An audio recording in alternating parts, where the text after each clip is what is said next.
Bonjour à tous, j'espère que vous allez bien. Un sujet de vidéo qui va en intéresser beaucoup parmi vous, je pense aujourd'hui, c'est dans quelle ville faut-il investir? Je voulais vous en parler parce qu'en fait c'est une question que je reçois de façon très régulière en message privé sur Instagram. Oui Valérie, dans quelle ville est-ce que tu as investi? Dans quelle ville est-ce que faut que j'investisse? J'arrive pas à trouver d'endroit rentable, etc., etc. Du coup, je vais répondre à ces questions aujourd'hui et pour faire en sorte de structurer un petit peu ma vidéo et que vous puissiez suivre mon raisonnement de façon claire, je vais la diviser en deux parties. En premier, je vais vous présenter mon point de vue sur cette question en général et vous allez voir que je ne vais pas être tendre. Et dans un second temps, je vais vous donner des conseils et des astuces pour que vous puissiez réussir à trouver une localisation qui vous corresponde. Mais avant toute chose, si jamais vous faites partie des personnes qui tombent pour la première fois sur ma chaîne et sur ma tête de blondasse, eh bien bonjour et bienvenue, je m'appelle Valérie et sur cette chaîne je vous partage mon parcours d'investisseuse dans plein de domaines différents, que ce soit immobilier, bourse, crowdlending, et donc je vous invite à vous abonner si jamais vous voulez profiter de mon expérience et de mes connaissances sur ces sujets. Et donc, dans quelle ville faut-il investir?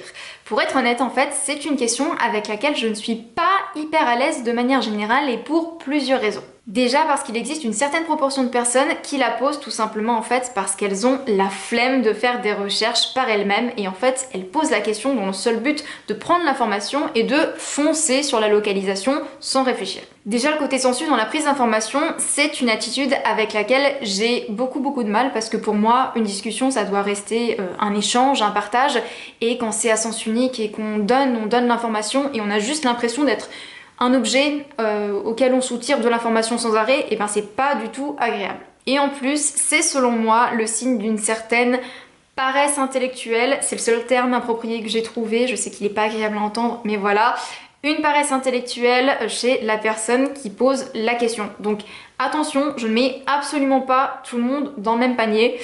Moi je serais toujours ravie de discuter avec quelqu'un ou de répondre aux questions de quelqu'un qui va me dire bon bah écoute Valérie, j'ai essayé d'analyser telle ville autour de chez moi, j'ai vu qu'il y avait tant d'habitants, que le nombre d'habitants augmentait.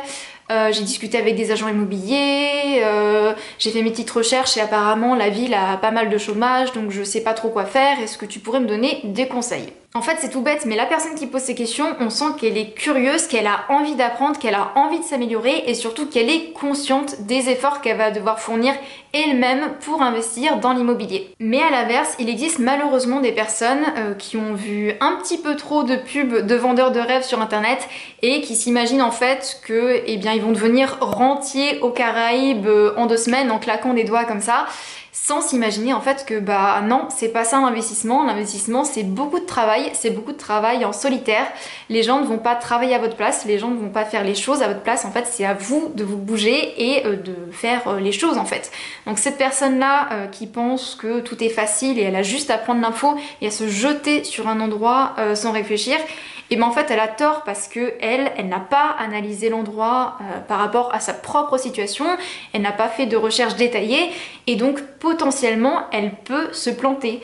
Et quand on se plante en immobilier, ça fait mal quoi, c'est pas genre 10 euros, c'est plusieurs dizaines, voire centaines de milliers d'euros. Et donc maintenant, imaginez que des centaines, voire des milliers de personnes aient cette attitude-là et se jettent sur une ville sans l'analyser plus que ça.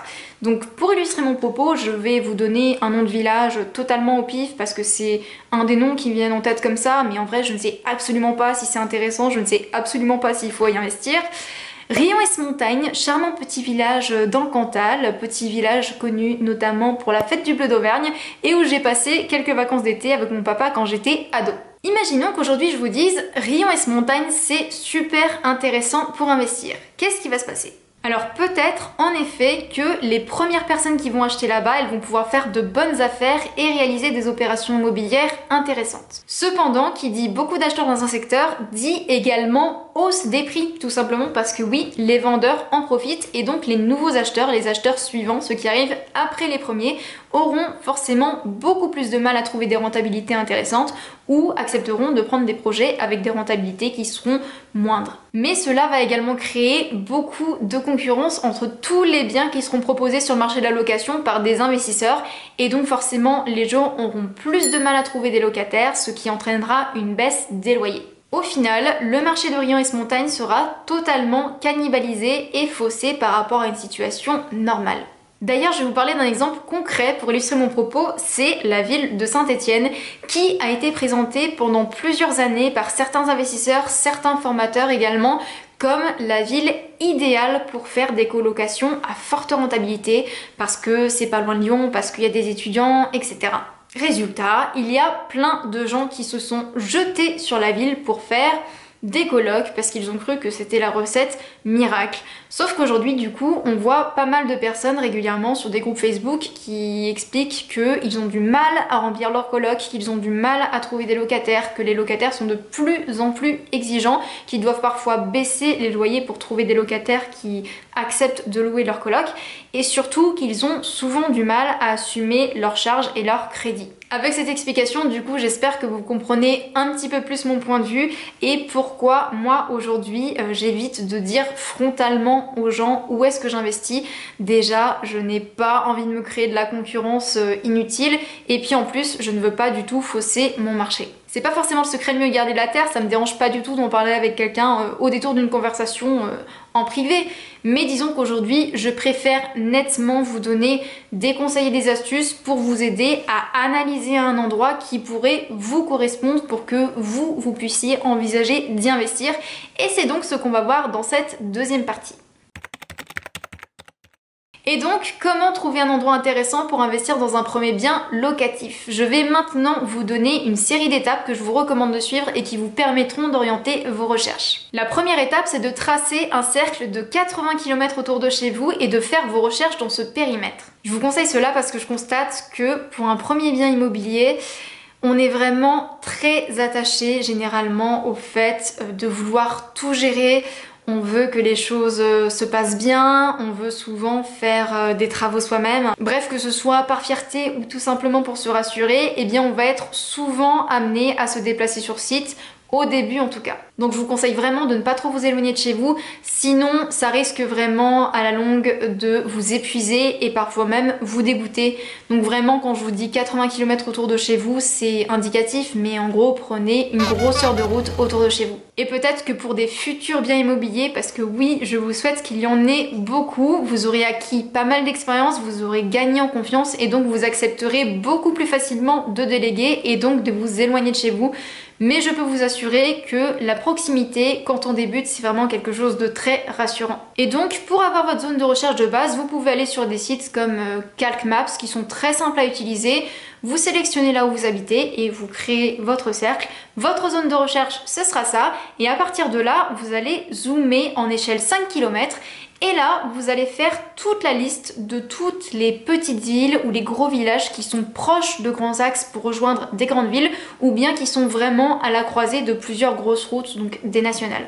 Maintenant, la deuxième étape, c'est d'analyser la démographie de chaque commune. La question la plus importante à se poser, c'est est-ce que la ville perd en habitants ou au contraire, est-ce qu'elle se développe? Pour cela, c'est tout simple, vous faites une recherche Google, vous tapez la commune et habitants et généralement, vous allez tomber sur un graphique qui vous présente l'évolution de la population en fonction des années. Et grâce à ces graphiques, vous pourrez écarter de votre liste tous les endroits où la population décroît depuis plusieurs années parce que généralement, malheureusement, ça veut dire que la zone n'est pas dynamique, n'a pas beaucoup de bassins d'emploi parce que les gens habitent avant tout là où il y a de l'emploi et donc que les prix vont potentiellement descendre et surtout que vous aurez du mal à trouver des locataires. Et ensuite, grâce à des sites internet comme quelquartier.com ou seloger.com, vous allez pouvoir analyser la population de façon un peu plus fine grâce à des chiffres comme le pourcentage de locataires versus le pourcentage de propriétaires, l'âge moyen, la composition des ménages, le revenu médian. Ces chiffres ils vont vous permettre d'avoir une bonne idée de qui est l'habitant moyen dans la commune, donc quel âge il a, quel niveau de richesse il a, et surtout ça va vous permettre de savoir quel est le type de bien qui pourrait se louer le plus facilement dans la commune. Donc par exemple, forcément, si vous avez énormément de familles, vous serez plus à même de vous dire peut-être qu'à cet endroit, il vaut mieux que je cherche à acheter un grand appartement ou encore une maison. Et je vous conseille fortement également de faire des recherches dans les articles des journaux régionaux ou sur Google Actualité, vous savez, des articles qui pourraient vous donner une bonne idée de Quel est le bassin d'emploi? Quel est le dynamisme de la zone? Est-ce qu'il y a par exemple des écoles qui vont s'installer dans ce village, dans cette ville, par exemple qui ferait qu'il y aurait une population étudiante? Est-ce qu'il y aurait une particularité culturelle, gastronomique dans cet endroit qui ferait qu'il y aurait potentiellement des gens qui viendraient travailler ou viendraient faire du tourisme, etc. La troisième étape, c'est l'analyse du marché immobilier de chaque commune. Pour cela, je vous conseille d'aller sur Le Bon Coin et de regarder tous les jours vraiment pendant environ, allez, un mois, toutes les annonces de vente immobilière qui sont publiées dans la ville. Ça vous permettra d'avoir une bonne idée du marché et surtout des prix de l'immobilier dans cette zone et ça vous permettra donc de pouvoir encore plus restreindre votre liste par rapport à votre budget, parce que c'est important le budget, mais également par rapport au type de bien qu'on a déterminé au point précédent. Et en parallèle de ça, il faut également aller regarder toutes les annonces de biens qui sont proposées à la location. Soyez très attentifs aux loyers qui sont pratiqués par les propriétaires ainsi qu'à la qualité des logements. Vous pourrez également vous aider de sites internet comme à nouveau seloger.com ou encore meilleuragent.com qui vont vous permettre d'obtenir les prix moyens par mètre carré à la vente et à la location. Et du coup, le fait de connaître d'un côté les prix de l'immobilier et de l'autre les loyers pratiqués, ça va vous permettre d'estimer grosso modo à la louche la rentabilité que vous pourrez espérer d'un investissement dans telle commune et du coup vous allez pouvoir classer vos différentes communes en fonction de leur rentabilité potentielle. Petite parenthèse, mais évidemment lorsque je vous parle de rentabilité potentielle, c'est bien la rentabilité d'un projet, notamment un projet de rénovation dont je vous parle. Ça n'a aucun sens si vous prenez des chiffres pour une ruine que vous ne pourrez jamais louer en l'état. Ça implique quand même que vous puissiez à peu près chiffrer à combien s'élèvent certains travaux de rénovation.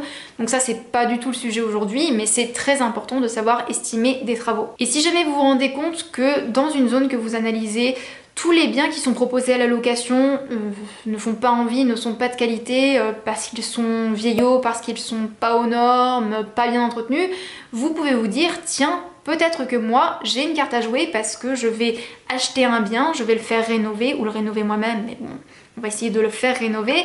Et du coup, je vais arriver sur le marché avec un bien qui sera peut-être, ok, un petit peu plus cher que les autres, mais après on ne parle pas d'une différence de x2, mais peut-être, je sais pas, peut-être 50 € de plus, mais mon bien il fera nettement plus envie que les autres et du coup il y a beaucoup de locataires qui vont être intéressés et du coup je vais pouvoir sélectionner mes locataires. En fait c'est un petit peu cette démarche-là et cette réflexion-là qu'il faut avoir dans certaines zones. Et enfin, le fait de regarder vraiment les annonces tous les jours, ça va vous permettre au bout d'un moment de connaître le marché immobilier par cœur et du coup, pour les prochaines annonces, quand elles sortiront, vous serez capable en un coup d'œil quasiment de savoir si elles sont intéressantes ou pas. Et enfin, la quatrième et dernière étape, et je pense d'ailleurs que c'est peut-être la plus importante selon moi, c'est de vous rendre sur place et aller juger par vous-même de l'attractivité, de l'attrait d'une zone, parce qu'en fait c'est bien joli de regarder des graphiques, des stats, des chiffres et des infos sur internet, mais rien ne vaut vraiment un bon vieux déplacement sur place pour se rendre compte par soi-même de est-ce que le centre-ville est joli, est-ce qu'il y a de l'animation dans les rues, est-ce que les boutiques sont bien entretenues par exemple. N'hésitez vraiment pas à aller discuter avec les commerçants du coin, ce sera vraiment votre meilleure source d'informations impartiales. Présentez-vous et dites-leur écoutez, je suis intéressée pour acheter ici, est-ce qu'il fait bon vivre dans le village, dans la ville, est-ce que le quartier est sympa? Et eux, ils vont vous donner des réponses et ils sont très contents de vous aider la plupart du temps. Donc vraiment, profitez-en. Et également, prenez le temps de faire le tour de quelques agences immobilières, regardez ce qu'ils ont en stock, vous présentez, donnez vos critères de recherche, etc. C'est toujours bon de se faire des contacts et peut-être que si jamais quelqu'un un jour a un bien qui correspond à ce que vous cherchez, il vous appellera et peut-être que ce sera une bonne affaire. Et donc voilà pour les différentes étapes que je vous conseille de suivre pour pouvoir trouver une zone dans laquelle vous pouvez envisager d'investir dans l'immobilier locatif.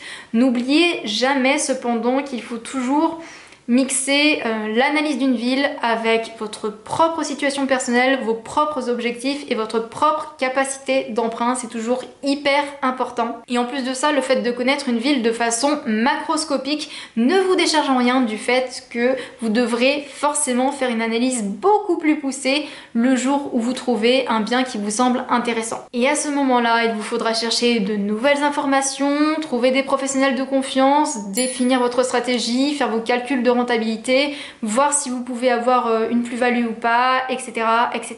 Je vais terminer cette vidéo avec un dernier conseil qui est Une fois que vous avez trouvé votre zone où investir, n'ayez pas peur vraiment d'oser commencer petit. Ce n'est pas du tout un concours de qui a la plus grosse. C'est pas grave si vous n'achetez pas un immeuble tout de suite et que vous avez envie, pour vous rassurer, d'acheter un studio, un T2. C'est déjà super de sauter le pas. C'est déjà super comme façon d'engranger beaucoup d'expérience, d'apprendre et de se rassurer. Et peut-être que pour un futur bien et d'autres futurs biens, j'espère, vous allez vous dire ok, là je vise plus gros, là j'ai envie de changer un peu. Voilà. Sur ce, j'espère vraiment que cette vidéo vous a plu. J'espère que vous me pardonnez d'avoir été un petit peu virulente au début de vidéo. Et surtout, j'espère que mes conseils vous permettront de trouver plus facilement un endroit où est-ce que vous pouvez investir. Je vous fais de gros bisous et je vous dis à très bientôt pour une prochaine vidéo. Ciao!